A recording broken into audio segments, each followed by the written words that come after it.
చూడండి, నేను గారెలు వీడియో పెడుతున్నాను కదా. ఎప్పుడు కూడా గారెలు వీడియో పెడుతున్నప్పుడు కొంతమంది కామెంట్స్ పెడుతున్నారు, పెట్టిన వీడియో పెట్టేనేమో అని కొంతమందికి డౌట్ వస్తుంది. కానీ పెట్టిన వీడియో ఎవరు కూడా పెట్టరండి. స్టార్టింగ్లో పెట్టారేమో కానీ ఇప్పుడు యూట్యూబ్ చాలా స్ట్రిక్ట్ అయింది కదా.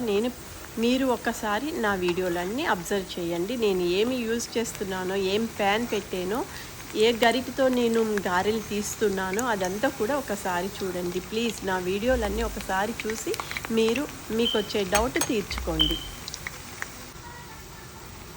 ఎప్పుడూ కూడా నేను పెట్టిన వీడియో పెట్టను, మీరు ఒకసారి చూడండి అన్ని గారెల వీడియోలు. థ్యాంక్ యూ సో మచ్ మా వీడియోలు చూస్తున్నందుకు.